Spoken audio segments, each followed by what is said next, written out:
ਚੱਕ ਨੰਬਰ 70 ਰੇ ਬੇ ਗੁੱਜਰ ਸਿੰਘ ਪੰਜਾਬ ਦੀ ਵੰਡ ਤੋਂ ਪਹਿਲੇ ਸਿੱਖਾਂ ਦਾ ਇਹ ਪਿੰਡ ਹੁਣ ਕਿਵੇਂ ਦਾ ਹੈ।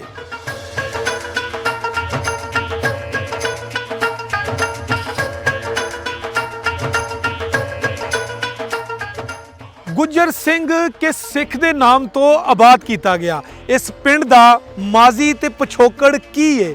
ਇਸ ਪਿੰਡ ਨੂੰ ਕਿੰਨੇ ਰਾਹ ਲੱਗਦੇ ਨੇ। ਇਸ ਪਿੰਡ ਦੀ ਖੂਬਸੂਰਤੀ ਦੇ ਵਿੱਚ ਕਿਹਦਾ ਕਿਰਦਾਰ ਹੈ।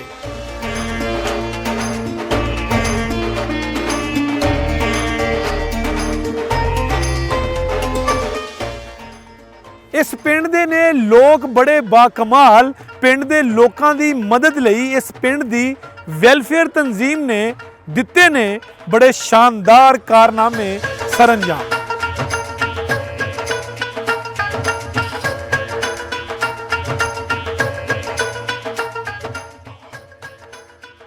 ਚੜ੍ਹਦੇ ਪੰਜਾਬ ਦੇ ਜ਼ਿਲ੍ਹਾ ਗੁਰਦਾਸਪੁਰ ਤੋਂ ਆਏ ਇਸ ਪਿੰਡ ਦੇ ਜੱਟ ਤੇ ਅਰਾਈ ਆਪਸ 'ਚ ਰਹਿੰਦੇ ਨੇ ਬੜੇ ਪਿਆਰ ਤੇ ਮੁਹੱਬਤ ਦੇ ਨਾਲ।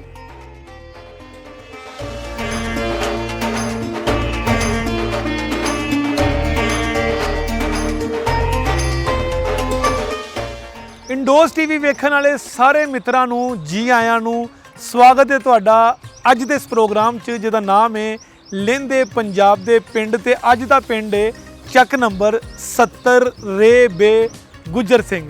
ਨਾਜ਼ਰੀਨ, ਇਹ ਪਿੰਡ ਜਿਹੜਾ ਹੈ ਲਹਿੰਦੇ ਪੰਜਾਬ ਦੇ ਪਿੰਡਾਂ ਦੇ ਵਿੱਚੋਂ ਬੜਾ ਇੰਟਰਸਟਿੰਗ ਪਿੰਡ ਹੈ ਕਿਉਂਕਿ ਇਸ ਪਿੰਡ ਦੇ ਵਿੱਚ ਇੱਕ ਐਸੀ ਤਾਰੀਖ ਤੇ ਦਾ ਇੱਕ ਐਸਾ ਇਤਿਹਾਸ ਹੈ ਜਿਹੜਾ ਸੁਣ ਕੇ ਤੁਸੀਂ ਹੈਰਾਨ ਹੋਵੋਗੇ। ਕਿਉਂਕਿ ਪੰਜਾਬ ਦੇ ਜਿੰਨੇ ਵੀ ਪਿੰਡ ਹੈ ਉਹਨਾਂ ਪਿੰਡਾਂ ਦੇ ਵਿੱਚ ਇੱਕ ਹਿਸਟਰੀ ਹੈ, ਉਹਨਾਂ ਪਿੰਡਾਂ ਦੇ ਵਿੱਚ ਇੱਕ ਮਾਜ਼ੀ ਤੇ ਇੱਕ ਪਿਛੋਕੜ ਹੈਗਾ ਹੈ ਜਿਹਨੂੰ ਅਸੀਂ ਕਦੀ ਵੀ ਨਹੀਂ ਝੁਟਲਾ ਸਕਦੇ। ਇਹ ਰਾਹ ਜਿਹੜਾ ਹੈ ਇਹ ਜਾ ਰਿਹਾ ਹੈ ਚੱਕ ਨੰਬਰ 70 ਰੇ ਬੇ ਗੁੱਜਰ ਸਿੰਘ ਦੇ ਵਿੱਚ। ਤੇ ਗੁੱਜਰ ਸਿੰਘ ਪਿੰਡ ਜਿਹੜਾ ਹੈ ਇਸ ਪਿੰਡ ਨੂੰ ਅਸੀਂ ਇਸ ਲਈ ਸਭ ਤੋਂ ਮੁਖਤਲਿਫ ਕਹਾਂਗੇ ਕਿਉਂਕਿ ਇਸ ਪਿੰਡ ਨੇ ਆਪਣੀ ਰਵਾਇਤ ਜਿਹੜੀਆਂ ਨੇ ਉਹ ਨਹੀਂ ਛੱਡੀਆਂ। ਇਸ ਪਿੰਡ ਨੇ ਇੱਕ ਦੂਸਰੇ ਦਾ ਸਾਥ ਦੇਣਾ ਜਿਹੜਾ ਉਹ ਨਹੀਂ ਛੱਡਿਆ। ਇਸ ਪਿੰਡ ਦਾ ਨਾਮ ਗੁੱਜਰ ਸਿੰਘ ਉਸ ਅਰਸੇ ਤੋਂ ਮੌਜੂਦ ਹੈ ਜਿਸ ਅਰਸੇ ਦੇ ਵਿੱਚ ਇਹ ਪਿੰਡ ਆਬਾਦ ਕੀਤਾ ਗਿਆ। ਇਸ ਪਿੰਡ ਨੂੰ ਗੁੱਜਰ ਸਿੰਘ ਨੇ ਹੀ ਆਬਾਦ ਕੀਤਾ ਤੇ ਗੁੱਜਰ ਸਿੰਘ ਦੇ ਹੀ ਨਾਮ ਇੱਥੇ ਵੱਜਦਾ ਹੈ। ਕਾਗਜ਼ਾਂ 'ਚ ਇਸ ਪਿੰਡ ਦਾ ਇਹ ਨਾਮ ਨਹੀਂ ਹੈਗਾ ਪਰ ਲੋਕਾਂ ਦੇ ਜ਼ੁਬਾਨਾਂ ਦੇ ਉੱਤੇ ਗੁੱਜਰ ਸਿੰਘ ਦਾ ਨਾਮ ਮੌਜੂਦ ਹੈ। ਗੁੱਜਰ ਸਿੰਘ ਨੂੰ ਆਖਿਆ ਜਾਂਦਾ ਸੀ ਕਿ ਉਹ ਇਸ ਪਿੰਡ ਦੇ ਬਾਹਰ ਜਿਹੜੀ ਵੀ ਰਾਹਦਾਰੀ ਸੀ ਉੱਥੇ ਉਹ ਮੌਜੂਦ ਸੀ ਤੇ ਜਿੰਨੇ ਵੀ ਮਹਿਮਾਨ ਆਉਂਦੇ ਸੀ ਜਾਂ ਜਿੰਨੇ ਵੀ ਪ੍ਰਾਹੁਣੇ ਹੁੰਦੇ ਸੀ ਉਹਨਾਂ ਨੂੰ ਉਹ ਸੰਭਾਲਦਾ ਸੀ, ਉਹਨਾਂ ਦੀ ਸੇਵਾ ਕਰਦਾ ਸੀ, ਉਹਨਾਂ ਦੀ ਖਿਦਮਤ ਕਰਦਾ ਸੀ। ਤੇ ਇਸੇ ਬੁਨਿਆਦ ਦੇ ਉੱਪਰ ਉਹਦਾ ਨਾਮ ਨਾ ਸਿਰਫ ਇਸ ਪਿੰਡ ਦੇ ਵਿੱਚ ਬਲਕਿ ਪੂਰੇ ਪੰਜਾਬ ਦੇ ਵਿੱਚ ਬਣ ਗਿਆ ਤੇ ਇਸ ਵਜ੍ਹਾ ਤੋਂ ਉਹਦੇ ਨਾਮ ਤੇ ਇਹ ਪਿੰਡ ਜਿਹੜਾ ਸੀ ਉਹ ਆਬਾਦ ਕਰ ਦਿੱਤਾ ਗਿਆ। ਇਸ ਪਿੰਡ ਦੇ ਵਿੱਚ ਹੋਰ ਕਿਹੜੀ ਹਿਸਟਰੀ ਹੈ, ਇਸ ਪਿੰਡ ਦੇ ਵਿੱਚ ਹੋਰ ਕੀ ਇਤਿਹਾਸ ਹੈ, ਤੁਹਾਨੂੰ ਖਾਵਾਂਗੇ ਅੱਜ ਦੇ ਇਸ ਪ੍ਰੋਗਰਾਮ 'ਚ। ਸਾਡੇ ਨਾਲ ਜੁੜੇ ਰਹੋ।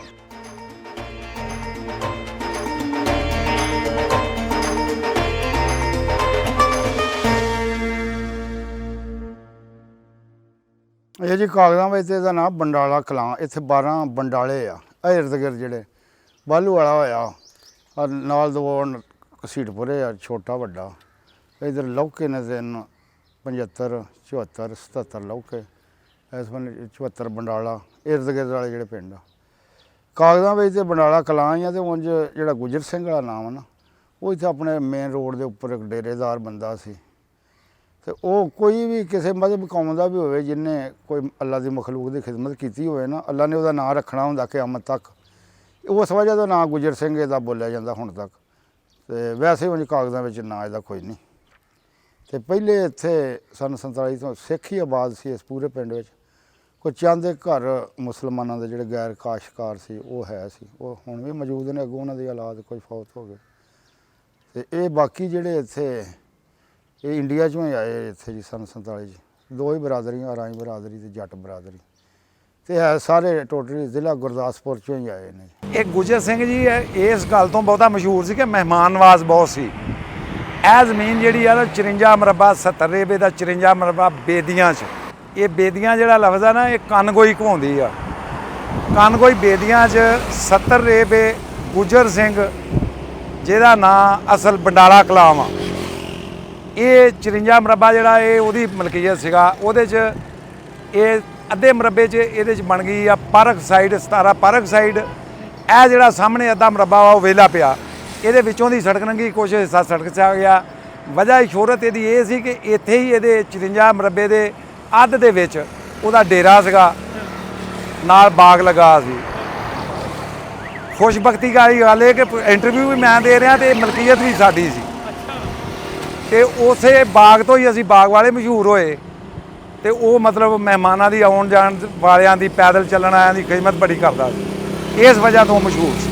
ਜਿੱਥੋਂ ਤੱਕ ਮੈਨੂੰ ਪਤਾ ਨਾ, ਇਸ ਪਿੰਡ 'ਚ ਇੱਕ ਗੁਰਦੁਆਰਾ ਹੁੰਦਾ ਸੀ, ਚੌਕ ਵਾਲੀ ਮਸਜਿਦ ਹੈ, ਉਹਦੇ ਪਾਸ ਗੁਰਦੁਆਰਾ ਹੁੰਦਾ ਸੀ, ਜਿੱਥੇ ਨਾ ਬਾਅਦ 'ਚ ਪ੍ਰਾਇਮਰੀ ਸਕੂਲ ਬਣਿਆ, ਫਿਰ ਬਾਅਦ 'ਚ ਗੁਰਦੁਆਰੇ ਤੋਂ ਬਾਅਦ ਫਿਰ ਹੁਣ ਫਿਲਹਾਲ ਉੱਥੇ ਹੁਣ ਇੱਕ ਮਦਰਸਾ ਵਾ, ਲੜਕੀਆਂ ਦਾ ਮਦਰਸਾ ਵਾ, ਆਇਸ਼ਾ ਸਦੀਕਾ ਨਾਮ ਆ, ਰਜ਼ੀ ਅੱਲਾਹ ਤਾਲਾ ਅਨਹਾ।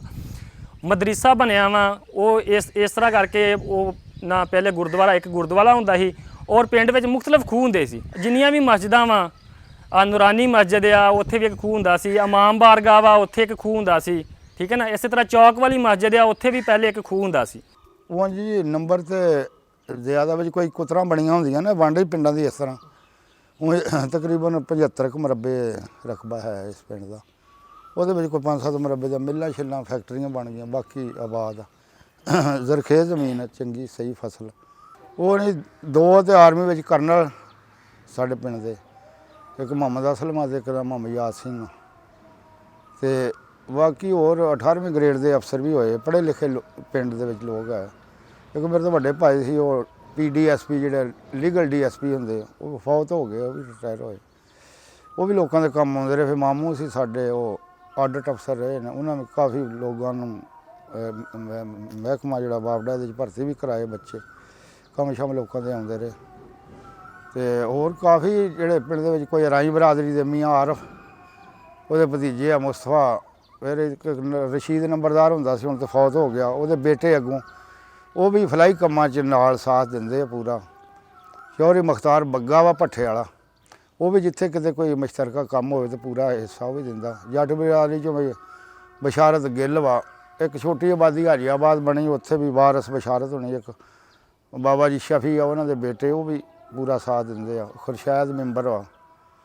ਤੇ ਇਸ ਤਰ੍ਹਾਂ ਇੱਧਰ ਗੈਰ ਕਾਸ਼ਤਕਾਰਾਂ 'ਚੋਂ ਵੀ ਇੱਕ ਫੌਤ ਹੋ ਗਿਆ ਮਲਕ ਬਰਾਦਰੀ ਦਾ, ਹੁਣ ਵੀ ਇੱਕ ਮਸਰਤ। ਉਹ ਸਾਰੇ ਮਤਲਬ ਸਲੂਕ ਨਾਲ ਸਾਰੇ ਨਾ, ਇਹ ਜਿਹੜਾ ਯੂਨੀਅਨ ਕੌਂਸਲ ਦਾ ਦਫ਼ਤਰ ਆਪਣੀ ਮਦਦ ਆਪ ਦੇ ਤਹਿਤ ਬਣਾਇਆ, ਰਾਜੀ ਸੈਂਟਰ ਵੀ ਇੱਥੇ ਮਨਜ਼ੂਰ ਕਰਾਇਆ, ਬਿਲਡਿੰਗ ਵੀ ਆਪ ਬਣਾਈ, ਸਾਰਾ ਕੁਝ ਆਪ ਲਿਆਂਦਾ। ਇਹ ਸਾਰੇ ਇਹ ਪਿੰਡ ਵਾਲਿਆਂ ਦਾ ਤਾਵਨ ਹੈ, ਤੇ ਤਾਂ ਹੀ ਇੰਜ ਦੇ ਕੰਮ ਹੁੰਦੇ ਨਾ।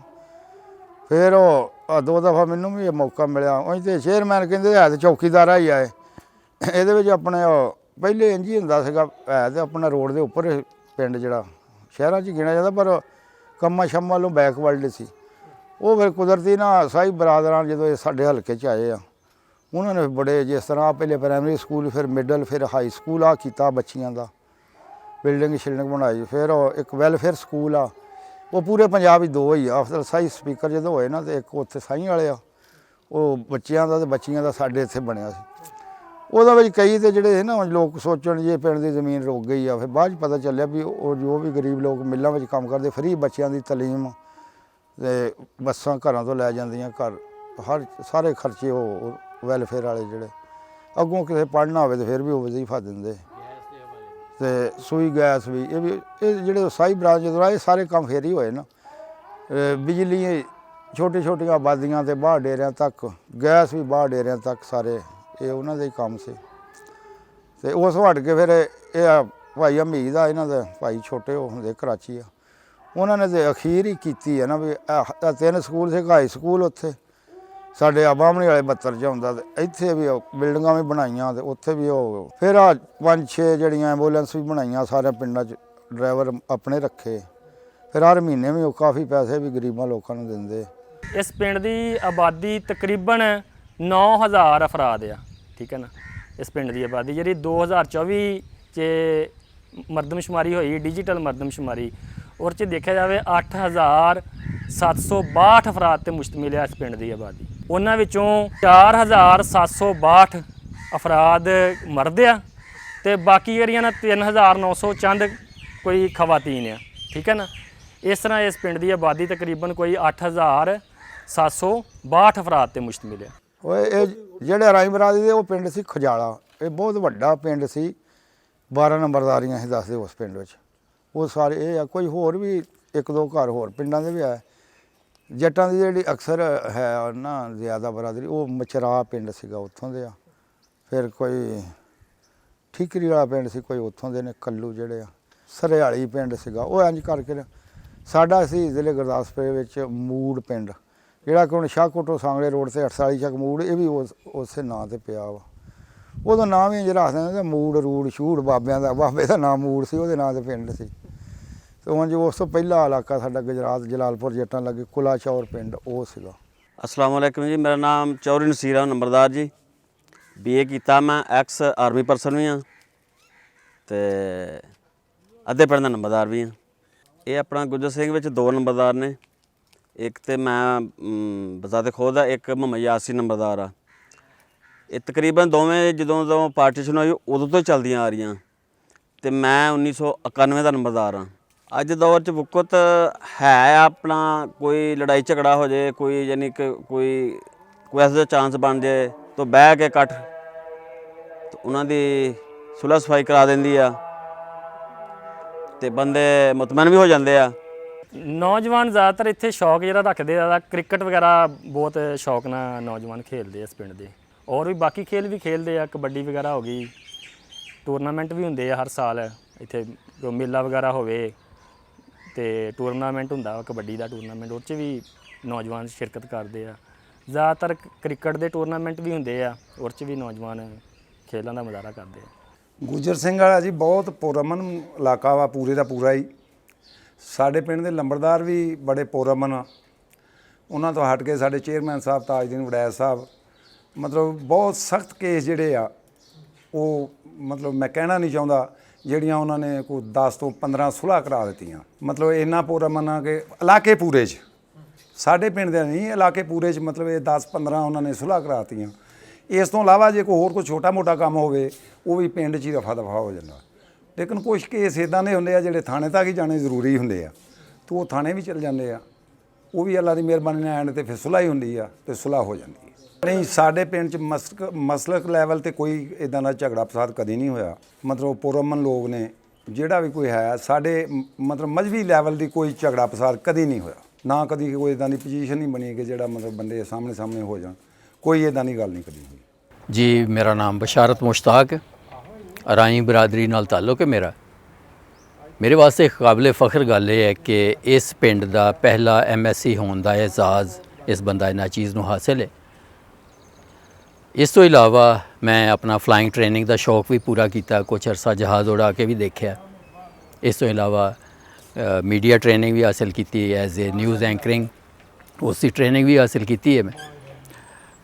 ਮੇਰੇ ਆਬਾਓ ਅਜਦਾਦ ਇੰਡੀਆ ਤੋਂ ਮਾਈਗ੍ਰੇਟ ਕਰਕੇ ਆਏ ਸੀ। ਅੰਮ੍ਰਿਤਸਰ ਦਾ ਇੱਕ ਪਿੰਡ ਹੈ ਟਕਾਪੁਰ ਤੋਂ ਮਾਈਗ੍ਰੇਟ ਕਰਕੇ ਆਏ ਸੀ ਇੱਥੇ, ਔਰ ਇਸੇ ਨਿਸਬਤ ਨਾਲ ਸਾਨੂੰ ਹੁਣ ਵੀ ਪਿੰਡ ਦੇ ਵਿੱਚ ਟਕਾਪੁਰੀਏ ਦੇ ਨਾਂ ਤੋਂ ਪੁਕਾਰਿਆ ਜਾਂਦਾ ਹੈ। ਸਾਡੇ ਪਿੰਡ ਦੇ ਜੀ ਸਾਡੇ ਬਾਬਾ ਜੀ ਲੱਗਦੇ ਸੀ ਬਰਕਤ ਰਈਸ ਸਾਹਿਬ। ਮਹਿਮਾਨ ਦੇ ਹਵਾਲੇ ਨਾਲ ਉਹਨਾਂ ਤੋਂ ਦੁਨੀਆ ਪਿੱਛੇ ਆ। ਜੋ ਅਸੀਂ ਸੁਣਿਆ ਪਹਿਲੋਂ ਉਹ ਵੀ ਤੇ ਜੋ ਵੇਖਿਆ ਉਹ ਵੀ। ਉਹ ਮੈਂ ਇੱਕ ਛੋਟਾ ਜਿਹਾ ਵਾਕਿਆ ਤੁਹਾਨੂੰ ਦੱਸਦਾ ਕਿ ਸਾਡੇ ਇੱਥੇ ਮਤਲਬ ਪਿੰਡ ਕਲਚਰ ਦੇ ਵਿੱਚ ਕੁਰਬਾਨੀ 'ਤੇ ਲੋਕ ਜਾਨਵਰ ਲੈ ਕੇ ਆਉਂਦੇ ਆ ਵੇਚਣ ਵਾਸਤੇ, ਤੇ ਉਹ ਰਾਤ ਵੀ ਰਹਿੰਦੇ ਆ।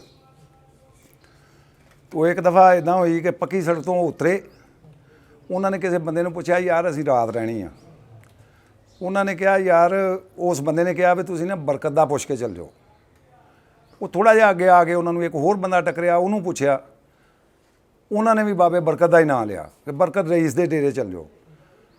ਉਹ ਤੀਸਰੀ ਜਗ੍ਹਾ ਆ ਕੇ ਨਾ ਇੱਕ ਚੌਕ ਮਤਲਬ ਆਇਆ, ਤੇ ਉੱਥੇ ਉਹਨਾਂ ਨੇ ਪੁੱਛਿਆ ਇੱਕ ਮੁੰਡੇ ਨੂੰ ਜਿਹਦਾ ਨਾਂ ਨਵਾਬਦੀਨ ਆ। ਮੈਂ ਨਵਾਬਦੀਨ ਕੋਲ ਗੱਲ ਸੁਣੀ, ਜਾਟਵਾ ਸ਼ੇਰ ਮੁਹੰਮਦ ਦਾ। ਉਹਨੂੰ ਜਦੋਂ ਪੁੱਛਿਆ ਨਾ ਵੀ ਅਸੀਂ ਯਾਰ ਰਾਤ ਰਹਿਣਾ, ਤੇ ਉਹਨੇ ਵੀ ਅੱਗੇ ਇਹੋ ਗੱਲ ਕਹੀ ਵੀ ਬਾਬੇ ਬਰਕਤ ਦੇ ਚੱਲ ਜਾਓ ਡੇਰੇ 'ਤੇ। ਉਹਨਾਂ 'ਚੋਂ ਇੱਕ ਬੱਕਰਿਆ ਜੋ ਬੰਦਾ ਸਿਆਣਾ ਸੀਗਾ, ਉਹਨੇ ਆ ਕੇ ਮੁੜ ਕੇ ਉਹ ਬਾਬਾ ਨਵਾਬ ਕਹਿੰਦਾ ਵੀ ਮੇਰੀ ਬਾਂਹ ਫੜ ਲਈ। ਮੈਂ ਛੋਕਰਾ ਸੀ ਉਦੋਂ, ਹੁਣ ਤੇ ਉਹ ਬਾਬਾ ਹੋ ਗਿਆ। ਤੇ ਮੈਨੂੰ ਕਹਿੰਦਾ ਵੀ ਯਾਰ ਇਸ ਪਿੰਡ 'ਚ ਬਾਬੇ ਬਰਕਤ ਤੋਂ ਇਲਾਵਾ ਕੋਈ ਨਹੀਂ ਰਹਿੰਦਾ। ਮੈਨੂੰ ਉਹਨੇ 2 ਵਾਰੀ ਪੁੱਛੀ ਇਹ ਗੱਲ। ਮੈਂ ਕਿਹਾ ਵੀ ਲਾਲਾ ਇਸ ਹਿਸਾਬ ਨਾਲ ਤੇ ਇਹੋ ਹੀ ਗੱਲ ਆ ਵੀ ਜੇ ਤੈਨੂੰ 3 ਜਣਿਆਂ ਨੇ ਪੁੱਛਿਆ ਤੇ ਤੂੰ ਇਹੋ ਹੀ ਗੱਲ ਸੁਣੀ, ਫਿਰ ਬਾਬਾ ਬਰਕਤ ਹੀ ਰਹਿੰਦਾ ਹੋਣਾ। ਮਹਿਮਾਨ ਨਵਾਜ਼ ਉਹ ਇੰਨਾ ਸੀ। ਉਸ ਤੋਂ ਬਾਅਦ ਫਿਰ ਸਾਦਕ ਗਲੀਚਿਆਂ ਵਾਲਾ ਸੀ, ਮੀਆਂ ਸਾਦਕ ਗਲੀਚਿਆਂ ਵਾਲਾ, ਮੁਹੰਮਦ ਸਾਦਕ, ਉਹਨੇ ਵੀ ਬਹੁਤ ਅੱਛੇ ਕੰਮ ਕੀਤੇ, ਜਿਨ੍ਹਾਂ 'ਚੋਂ ਇਹ ਸਾਡਾ ਸਕੂਲ ਜਿਹੜਾ ਬੱਚਿਆਂ ਦਾ ਵਾ, ਇਹ ਉਹਦੇ ਮਤਲਬ ਦੌਰ 'ਚ ਹੋਇਆ ਮਨਜ਼ੂਰ 8ਵੀਂ ਤੱਕ। ਫਿਰ ਉਹ ਚੱਲਦਿਆਂ ਹੁਣ ਵੜੈਚ ਸਾਹਿਬ ਦੇ ਦੌਰ 'ਚ ਉਹ ਹਾਈ ਸਕੂਲ ਹੋ ਗਿਆ। ਇਸ ਤੋਂ ਇਲਾਵਾ ਮਤਲਬ ਯੂਨੀਅਨ ਕੌਂਸਲ ਦੇ ਹਵਾਲੇ ਨਾਲ ਬਹੁਤ ਸਾਰੇ ਲੋਕ ਜਿਹੜੇ ਮਤਲਬ ਹੁਣ ਨਹੀਂ ਰਹੇ, ਉਹਨਾਂ 'ਚੋਂ ਇੱਕ ਬੂਟਾ ਰਈਸ ਸੀ, ਉਹ ਸਾਡਾ ਚਾਚਾ ਸੀਗਾ, ਉਹਨੇ ਸਾਡੀ ਬੜੀ ਹੈਲਪ ਕੀਤੀ। ਬਾਕੀ ਲੋਕ ਜ਼ਿੰਦਾ ਨੇ, ਪੂਰੇ ਪਿੰਡ ਨੇ ਯੂਨੀਅਨ ਕੌਂਸਲ ਦੇ ਹਵਾਲੇ ਨਾਲ ਬਹੁਤ ਵੱਡੀ ਹੈਲਪ ਕੀਤੀ। ਜਿਹੜੇ ਲੋਕ ਕਹਿੰਦੇ ਨਾ ਪਿੰਡਾਂ 'ਚ ਗਰਾਹੀ ਨਹੀਂ ਹੁੰਦੀ, ਮੈਂ ਮੌਜੂਦ ਹਾਂ ਸਾਹਮਣੇ ਬੈਠਾ, ਮੇਰੇ ਨਾਲ ਮਤਲਬ ਆ ਕੇ ਕੋਈ ਸਵਾਲ ਜਵਾਬ ਕਰ ਸਕਦਾ ਕਿ ਮੇਰੇ ਪਿੰਡ ਗੁੱਜਰ ਸਿੰਘ 'ਚ ਮੈਂ ਬੜੀ ਵੱਡੀ ਗਰਾਹੀ ਕੀਤੀ। ਉਸ ਦੌਰ 'ਚ ਜਦੋਂ ਲੱਖ ਰੁਪਏ ਦੀ ਬੜੀ ਕੀਮਤ ਸੀ, ਅੱਜ ਤੋਂ 5-7 ਸਾਲ ਪਹਿਲੋਂ ਅਸੀਂ ਮਤਲਬ 25-30 ਲੱਖ ਰੁਪਈਆ ਇਕੱਠਾ ਕਰਕੇ ਯੂਨੀਅਨ ਕੌਂਸਲ ਤੇ ਲਾਇਆ। ਫਿਰ ਮੁੜ ਕੇ ਸਲਾਬ ਆ ਗਿਆ, ਸਲਾਬ ਦੇ ਮਾਮਲੇ 'ਚ ਅਸੀਂ 27 ਲੱਖ ਰੁਪਈਆ ਇਕੱਠਾ ਕੀਤਾ। ਉਹਦੇ 'ਚ ਗਿਰਦੋਨਵਾਦ ਦੇ ਪਿੰਡ ਵੀ ਸ਼ਾਮਲ ਸੀ, ਉਹ ਵੀ ਅਸੀਂ ਰਾਜਨਪੁਰ ਜਾ ਕੇ ਤਕਸੀਮ ਕਰਕੇ ਆਏ ਸੀ। ਉਹ ਵੀ MM ਫਾਊਂਡੇਸ਼ਨ ਦੇ ਹਵਾਲੇ ਨਾਲ ਮਤਲਬ ਅਸੀਂ ਗਏ ਸੀ ਉੱਥੇ। ਇਸ ਤੋਂ ਇਲਾਵਾ ਦੋਸਤ ਸਾਡੇ ਉਹ ਵੀ ਫੌਤ ਹੋ ਗਏ ਨੇ, ਉਹਨਾਂ ਨੇ ਵੀ ਯੂਨੀਅਨ ਕੌਂਸਲ ਉਦੋਂ ਨੀਂਹ ਤੇ ਨਹੀਂ ਸੀ ਰੱਖੀ, ਲੇਕਿਨ ਉਹਦੀਆਂ ਮੀਟਿੰਗਾਂ ਹੋ ਰਹੀਆਂ ਸੀ। ਸ਼ੌਕਤ ਹਕੀਮਾਂ ਦਾ ਅੱਲਾ ਉਹਨੂੰ ਜੰਨਤ ਨਸੀਬ ਕਰੇ, ਉਹਨੇ ਬੜੀ ਸਪੋਰਟ ਕੀਤੀ ਇਸ ਮਾਮਲੇ 'ਚ, ਯੂਨੀਅਨ ਕੌਂਸਲ ਦੇ ਮਾਮਲੇ 'ਚ। ਫਿਰ ਇੱਕ ਲੰਬੜ ਸੀ ਗੁਲਾਮ ਰਸੂਲ, ਉਹ ਵੀ ਸਾਡਾ ਦੋਸਤ ਸੀ, ਉਹਨੇ ਵੀ ਬਹੁਤ ਹੈਲਪ ਕੀਤੀ। ਇਹ ਲੋਕ ਜਿਹੜੇ ਦੁਨੀਆ ਤੋਂ ਚਲੇ ਗਏ, ਜਿਹੜੇ ਲੋਕ ਹੈ ਨੇ ਹਯਾਤ, ਉਹਨਾਂ ਲੋਕਾਂ ਨੇ ਬੱਚਿਆਂ ਤੱਕ ਸਾਡੀ ਮਤਲਬ ਬੜੀ ਸਪੋਰਟ ਕੀਤੀ ਯੂਨੀਅਨ ਕੌਂਸਲ ਦੇ ਹਵਾਲੇ ਨਾਲ। ਫਲਾਂ 'ਚ ਜੀ ਸਾਡੇ ਪਿੰਡ ਦਾ ਬਹੁਤ ਮਸ਼ਹੂਰ ਆ ਪਪੀਤਾ, ਤੇ ਬੜੀ ਦੂਰ ਤੱਕ ਜਾਂਦਾ ਪੂਰੇ ਮੁਲਕ 'ਚ, ਇਸਲਾਮਾਬਾਦ, ਕਰਾਚੀ ਤੇ ਖੈਰ ਪਪੀਤੇ ਦਾ ਘਰ ਵਾ, ਲਾਹੌਰ, ਵੱਡੇ ਵੱਡੇ ਸ਼ਹਿਰਾਂ 'ਚ ਮਤਲਬ ਇੱਥੋਂ ਪਪੀਤਾ ਜਾਂਦਾ। ਪਪੀਤੇ ਦੇ ਇੱਥੇ ਬਾਗ, 3-4 ਖਾਨਦਾਨ ਪਪੀਤੇ ਦਾ ਹੀ ਕੰਮ ਕਰਦੇ ਆ। ਉਹੋ ਹੀ ਖਾਨਦਾਨ ਸਬਜ਼ੀਆਂ ਦਾ ਵੀ ਕੰਮ ਕਰਦੇ ਆ, ਜਿਨ੍ਹਾਂ 'ਚ ਲੰਬੜਾਂ ਦਾ ਖਾਨਦਾਨ ਮਸ਼ਹੂਰ ਆ। ਉਹ ਮਤਲਬ ਕਰੇਲਾ ਪੈਦਾ ਕਰਦੇ ਨੇ ਤੇ ਆਪਣੇ ਖੀਰਾ, ਜਿਹਨੂੰ ਮਿਰਚ ਕਹਿੰਦੇ ਆ, ਆਪਣੇ ਸ਼ਿਮਲਾ ਮਿਰਚ, ਇਹ ਮਤਲਬ ਸਬਜ਼ੀਆਂ 'ਚ। ਮੂੰਗਰੀ ਜਿਹੜੀ ਆ ਇਹ ਸਾਡੇ ਪਿੰਡ ਦੀ ਇਜਾਦ ਆ, ਇਹਨਾਂ ਨੇ ਲੋਕਾਂ ਨੇ ਪਹਿਲਾਂ ਸ਼ੁਰੂ ਕੀਤੀ, ਫਿਰ ਬਾਅਦ 'ਚ ਆਸਤਾ ਆਸਤਾ ਹੋਰ ਪਿੰਡਾਂ 'ਚ ਵੀ ਹੋ ਗਈ। ਇਹ ਜਿਹੜੇ ਬਾਬੇ ਬਰਕਤ ਦਾ ਨਾਂ ਲਿਆ ਨਾ ਜੀ, ਇਹਨਾਂ ਦਾ ਦਾਦਾ ਸੀ, ਵਾਲਦ ਇਹਨਾਂ ਦਾ ਬਾਬਾ ਨੱਥੇ ਸ਼ਾਹ ਦਾ ਨਾਂ ਸੀ, ਬੜਾ ਤਗੜਾ ਵਲੀ ਸੀ। ਇਹ ਸਾਡੀ ਸੁਰ ਤੋਂ ਪਹਿਲੋਂ ਦੀਆਂ ਗੱਲਾਂ। ਉਹਨਾਂ ਦੇ ਉੱਥੇ ਡੇਰੇ ਦਰਬਾਰ ਵੀ ਬਣਿਆ ਬਾਬੇ ਸਲਾਮਤ ਸ਼ਾਹ ਦਾ। ਫਿਰ ਉਸ ਤੋਂ ਬਾਅਦ ਜਿਹੜਾ ਸਾਡੇ ਦੌਰ 'ਚ ਗੁਜ਼ਰੇ ਬਾਬਾ ਮੁਹੰਮਦੀਨ ਸਾਹਿਬ, ਬਹੁਤ ਮਹਿਮਾਨ ਨਵਾਜ਼ ਸੀ, ਪਰਦਾ ਕਰ ਗਏ ਪਿਛਲੇ ਸਾਲ। ਅੱਲਾ ਉਹਨਾਂ ਨੂੰ ਜੰਨਤ ਨਸੀਬ ਕਰੇ, ਉਹਨਾਂ ਦੇ ਦਰਜਾਤ ਬੁਲੰਦ ਕਰੇ। ਉਹਨਾਂ ਦਾ ਦਰਬਾਰ ਸ਼ਰੀਫ ਇੱਥੇ ਪਿੰਡ 'ਚ ਹੀ ਬਣਿਆ। ਇੱਕ ਬਾਬਾ ਰਫੀਕ ਸਾਹਿਬ ਸੀ, ਉਹਨਾਂ ਦਾ ਵੀ ਇੱਥੇ ਪਿੰਡ 'ਚ ਹੀ ਬਣਿਆ। ਇਹ 3 ਲੋਕ ਜਿਹੜੇ ਹੋਏ ਨੇ, ਇਹ ਇਸ ਹਵਾਲੇ ਨਾਲ ਬੜੇ ਤਗੜੇ ਆਦਮੀ ਸੀ। ਬਾਬਾ ਜੀ ਦੀ ਗੱਲ ਜਿਹੜੀ ਮਹਿਮਾਨ ਨਵਾਜ਼ੀ ਦੀ, ਬਾਬਾ ਮੁਹੰਮਦੀਨ ਸਾਹਿਬ ਦੀ, ਉਹ ਬੜੀ ਤਗੜੀ ਸੀ। ਅਸੀਂ ਘੱਟ ਬੰਦਿਆਂ 'ਚ ਦੇਖੀ ਉਹ ਗੱਲ ਜਿਹੜੀ ਬਾਬਾ ਜੀ ਕੋਲ ਸੀ। ਤੇ ਇੱਥੇ ਹੀ ਉਹਨਾਂ ਦਾ ਦਰਬਾਰ ਸ਼ਰੀਫ ਬਣਿਆ, ਪਿੰਡ 'ਚ ਹੀ। ਬੜੇ ਅਮਨ ਪਸੰਦ ਲੋਕ ਸੀ, ਮਤਲਬ ਸਾਰੀ ਦੁਨੀਆ ਬੱਚਾ ਜਾਣਦਾ ਸੀ ਉਹਨਾਂ ਨੂੰ। ਔਰ ਹਰ ਹਵਾਲੇ ਨਾਲ ਕਿਸੇ ਨੂੰ ਕੋਈ ਤਕਲੀਫ ਹੁੰਦੀ ਸੀ, ਰਾਤ ਹੋਵੇ ਦਿਨ ਹੋਵੇ, ਤੇ ਉਹ ਬਾਬਾ ਜੀ ਕੋਲ ਮਤਲਬ ਫੂਕਾਂ ਵੀ ਮਰਾਉਂਦੇ ਰਹੇ, ਦਮ ਵੀ ਕਰਾਉਂਦੇ ਰਹੇ, ਤੇ ਬੜਾ ਉਹਨਾਂ ਦਾ ਫੈਜ਼ ਜਾਰੀ ਸੀ।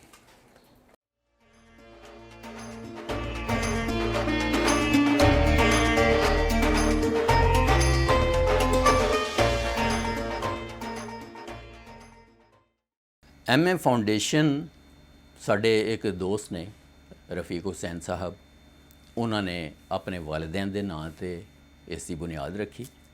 27 ਅਕਤੂਬਰ 2021 ਨੂੰ ਇਸ ਦੀ ਬੁਨਿਆਦ ਰੱਖੀ ਗਈ। ਮਕਸਦ ਉਸ ਦਾ ਇਹ ਹੀ ਹੈ ਫਾਊਂਡੇਸ਼ਨ ਦਾ ਕਿ ਉਹ ਆਪਣੇ ਵਾਲਿदैन ਵਾਸਤੇ ਸਦਕਾ ਜਾਰੀਆ ਬਣਨਾ ਚਾਹੁੰਦੇ ਨੇ। ਮਾਸ਼ਾਅੱਲਾ, ਅੱਲਾਹ ਪਾਕ ਨੇ ਉਹਨਾਂ ਨੂੰ ਨਵਾਜ਼ਿਆ ਔਰ ਅੱਲਾਹ ਦੀ ਰਾਹ 'ਚ ਬੜਾ ਦਿਲ ਖੋਲ੍ਹ ਕੇ ਖਰਚ ਕਰ ਰਹੇ ਨੇ।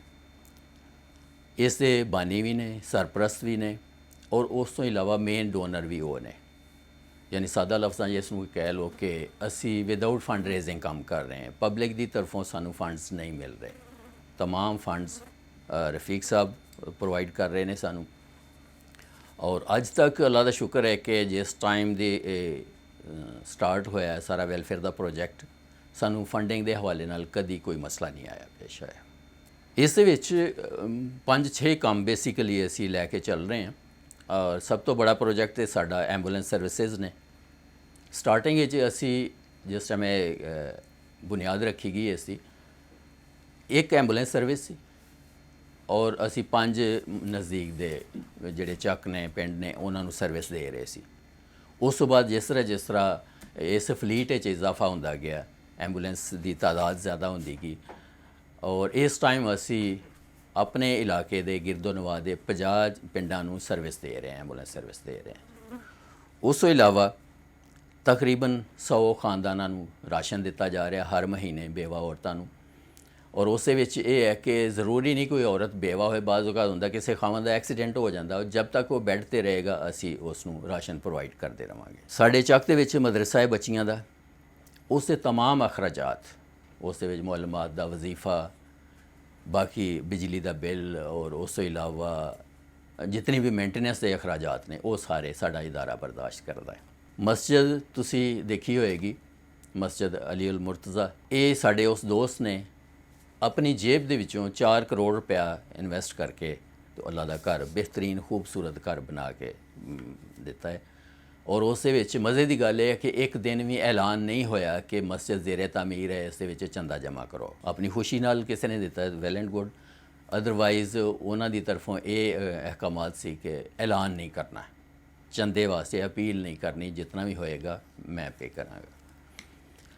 ਇਸ ਤੋਂ ਇਲਾਵਾ ਫੈਸਲਾਬਾਦ ਦੇ ਜਿਤਨੇ ਵੀ ਮਦਾਰਿਸ ਨੇ, 8-10 ਮਦਾਰਿਸ ਨੇ ਜਿਨ੍ਹਾਂ ਦੇ ਬੱਚੇ ਮਦਰਸਿਆਂ 'ਚ ਰਿਹਾਇਸ਼ ਪਜ਼ੀਰ ਨੇ, ਉਹਨਾਂ ਨੂੰ ਅਸੀਂ ਰਾਸ਼ਨ ਪ੍ਰੋਵਾਈਡ ਕਰ ਰਹੇ ਹਾਂ। ਇਹ ਸਾਡੇ ਮੇਨ ਮਤਲਬ ਪ੍ਰੋਜੈਕਟ ਨੇ ਜਿਨ੍ਹਾਂ ਤੇ ਅਸੀਂ ਰੂਟੀਨ ਵਿੱਚ ਕੰਮ ਕਰ ਰਹੇ ਹਾਂ। ਇਸ ਦੀ ਬੁਨਿਆਦ ਸਮਝ लो बेसिकली आइडिया तो वही है कि दर्द दिल के वास्ते पैदा किया इंसान को, वरना अतात के लिए कुछ कम ना थे करूबियाँ। तो बेसिकली वो दोस्त अपने वालिदैन नूं उन्हां दी बख्शिश दा जरिया बनने वास्ते, उन्हां नूं इसाले सवाब करने वास्ते उन्हां ने ये स्टार्ट किया। और जिस दिन इसकी बुनियाद रखी गई, पहली एंबूलेंस साडी उस दिन आ चुकी सी, बाकी एंबूलेंसिस दा बाद विच इजाफा होया। इस विच असी माशाअल्लाह बहुत सारे काम ऐसे ने कि सानू एज हासिल है, साडा प्लस पॉइंट, असी बड़े फखर नाल उसका ऐलान करने कि असी डैड बॉडी नूं ही सर्विस देने और फ्री घर छोड़ के आने। कोई एक्सीडेंट हो जाता असी फ्री सर्विस देने, असी हॉस्पिटल तक मरीज़ नूं छड्ड के आने। उस तो इलावा कोई गरीब आदमी है अफोर्ड नहीं कर सकता, उसनूं भी असी फ्री सर्विस देने। बाकी जस्ट एक छोटा जिहा टोकन असी रखिया है, वो भी पेट्रोल दे भी पैसे पूरे नहीं होंगे, एक लिमिटेड जी अमाउंट रखी, वो भी इस वास्ते कि जिहड़ा ज़रूरतमंद है वो ही सर्विस अवेल करे, ताकि लोग सानू ब्लैकमेल ना करन। तो वो 35 रुपीज़ पर किलोमीटर है, और मैं समझना कि पूरे पाकिस्तान इस इतने कम चार्जेस कोई एंबूलेंस भी नहीं लै रही। असी तकरीबन सालाना साढ़े जिहड़ा रिकॉर्ड शो कर रहा है, तकरीबन 2,500 तो 3,000 मरीज़ असी शिफ्ट करने हॉस्पिटल्स विच, क्योंकि साड़ियाँ 4 एंबूलेंसिस ने और सारियाँ मतलब ऑन टोर रहिंदियां ने, चल सो चल, मतलब एंबूलेंस नूं एक जगह ते स्टे करना मतलब मुश्किल होंदा ज़रा। चारों एंबूलेंस साड़ियाँ इन फंक्शनल रहिंदियां ने। नैक्सट जी माशाअल्लाह साडा एक पाइपलाइन है जो मनसूबा है, उससे वर्किंग हो रही है। इंशाअल्लाह बहुत जल्द अपने चक दे विच ही बेहतरीन किस्म का हॉस्पिटल इंशाअल्लाह आने वाले वक्त तुहानूं नज़र आएगा। उसकी मतलब गलबात चल रही है, उसकी मतलब ज़मीन वगैरह खरीदने के हवाले नाल ही, और इंशाअल्लाह ये पाइपलाइन है साडा मनसूबा जिससे काम हो रहा है। जिस टाइम वो असी 1-2 एकड़ ज़मीन खरीद लवांगे, उस साडा हैड ऑफिस भी उधर शिफ्ट हो जाएगा। उस अलावा साड़ी एंबूलेंस के फलीट च भी इजाफा हो जाएगा, और प्लस मज़ीद असी मैडिकल के हवाले नाल लोगों को सर्विसेज देवांगे, जिस इंशाअल्लाह गरीब लोगों का फ्री इलाज होएगा। जी बिल्कुल, इस पिछले 3-4 साल तो असी इस तरह साड़ी NGO इस तरह कर रही है कि कुर्बानी वाले दिन ही वो मतलब काम शुरू कर देंदी है कि जितनियां भी लाशां होंदियां ने उन्होंने क्रेन दे नाल गड़े खोद के उस दफन कर दिता जाता। सारियां लाशां ठिकाने ला दित्तियां जांदियां, जिसकी वजह तो अवाम उन्नास वास्ते यह फ़ायदा होंदा है कि तफन तो बच जाते हैं और किसी किस्म की भी स्मैल नहीं आती। बाकी मज़ीद साढ़े दूसरे प्रोजेक्ट्स, तुसी मस्जिद देखी होएगी माशाल्लाह, बड़ी एक यूनीक मस्जिद बनाई गई, उससे बड़ा टैक्नीकल तरीके नाल मतलब एक चीज़ का ख्याल रखा गया। और उस भी साढ़े वो दोस्त जिहड़े अल रफीक कंस्ट्रक्शन कंपनी दे ओनर ने, उन्होंने अपनी जेब चों 4 करोड़ रुपए खर्च किए ਇਸ ਤੋਂ ਇਲਾਵਾ ਗਵਰਨਮੈਂਟ ਜਨਾਬ ਮੁਸਲਿਮ ਹਾਈ ਸਕੂਲ ਬਾਹਮਣੀਵਾਲਾ ਦੇ ਵਿੱਚ ਕੰਪਿਊਟਰ ਲੈਬ ਉਹਨਾਂ ਤਾਮੀਰ ਕਰਕੇ ਦਿੱਤੀ, ਜਿਸ 'ਤੇ ਸਾਡਾ 15 ਲੱਖ ਰੁਪਏ ਲਾਗਤ ਆਈ। ਉਸ ਤੋਂ ਬਾਅਦ ਫਿਰ ਸਾਡੇ ਆਪਣੇ ਚੱਕ ਦੇ ਵਿੱਚ ਬੱਚੀਆਂ ਦਾ ਸਕੂਲ ਹੈ, ਗਵਰਨਮੈਂਟ ਗਰਲਜ਼ ਹਾਈ ਸਕੂਲ। ਉਸ ਦੇ ਵਿੱਚ 4 ਕਲਾਸਰੂਮਸ ਅਸੀਂ ਬਣਾ ਕੇ ਦਿੱਤੇ ਔਰ ਬਿਹਤਰੀਨ ਵਿਦ ਫਰਨੀਚਰ ਵਿਦ ਫੈਨਸ, ਔਰ ਉਸ 'ਤੇ ਤਕਰੀਬਨ 1 ਕਰੋੜ ਰੁਪਏ ਖਰਚ ਹੋਏ। ਔਰ ਕਰੰਟਲੀ ਗਵਰਨਮੈਂਟ ਬॉयਜ਼ ਪ੍ਰਾਇਮਰੀ ਸਕੂਲ ਦੇ ਵਿੱਚ 3 ਕਮਰੇ ਅੰਡਰ ਕੰਸਟਰਕਸ਼ਨ ਨੇ, ਜਿਸ 'ਤੇ 60-70 ਲੱਖ ਰੁਪਏ ਲਾਗਤ ਆਏਗੀ ਔਰ ਇਨਸ਼ਾਅੱਲਾ 1.5-2 ਮਹੀਨੇ ਤੱਕ ਉਹ ਕੰਪਲੀਟ ਹੋ ਜਾਏਗਾ ਪ੍ਰੋਜੈਕਟ ਸਾਡਾ। ਅੱਛਾ, ਇਸ ਸਿਲਸਿਲੇ 'ਚ ਮੈਂ ਇੱਕ ਗੱਲ ਕਹਿਣਾ ਚਾਹਾਂਗਾ ਕਿ ਬਹੁਤ ਸਾਰੇ ਲੋਕ ਅੱਲਾ ਦੀ ਰਾਹ 'ਤੇ ਖਰਚ ਕਰਨਾ ਚਾਹੁੰਦੇ ਨੇ, ਅੱਲਾ ਦੀ ਮਖਲੂਕ ਦੀ ਖਿਦਮਤ ਕਰਨਾ ਚਾਹੁੰਦੇ ਨੇ, ਲੇਕਿਨ ਉਹਨਾਂ ਨੂੰ ਪਲੇਟਫਾਰਮ ਕੋਈ ਨਹੀਂ ਮਿਲਦਾ। ਮਤਲਬ ਉਹ ਤਜ਼ਬਜ਼ਬ ਦਾ ਸ਼ਿਕਾਰ ਨੇ ਕਿ ਕਿੱਥੇ ਖਰਚ ਕੀਤਾ ਜਾਏ, ਕਿਤੇ ਨਾ ਕੀਤਾ ਜਾਏ। ਲੇਕਿਨ ਅੱਲਾ ਦਾ ਸ਼ੁਕਰ ਹੈ ਕਿ ਸਾਡਾ ਪ੍ਰੋਜੈਕਟ ਜਿਹੜਾ ਲੋਕਾਂ ਨੂੰ ਨਜ਼ਰ ਵੀ ਆ ਰਿਹਾ, 50 ਪਿੰਡਾਂ ਨੂੰ ਅਸੀਂ ਸਰਵਿਸ ਦੇ ਰਹੇ ਹਾਂ। ਤੇ ਮੇਰੀ ਮਤਲਬ ਲੋਕਾਂ ਦੇ ਅੱਗੇ ਇਹ ਰਿਕੁਐਸਟ ਹੈ, ਇਹ ਅਪੀਲ ਹੈ ਕਿ ਅਗਰ ਉਹ ਲੋਕ ਸਾਡੇ ਨਾਲ ਤਾਵਨ ਕਰਨ ਤੇ ਅਸੀਂ ਮਜ਼ੀਦ ਆਪਣੇ ਪ੍ਰੋਜੈਕਟ ਦਾ ਸਪੈਨ ਵਧਾ ਸਕਦੇ ਹਾਂ, ਮਜ਼ੀਦ ਹੋਰ ਪ੍ਰੋਜੈਕਟ ਵਿੱਚ ਸ਼ਾਮਿਲ ਕਰ ਸਕਦੇ ਹਾਂ ਵੈਲਫੇਅਰ ਦੇ ਵਿੱਚ।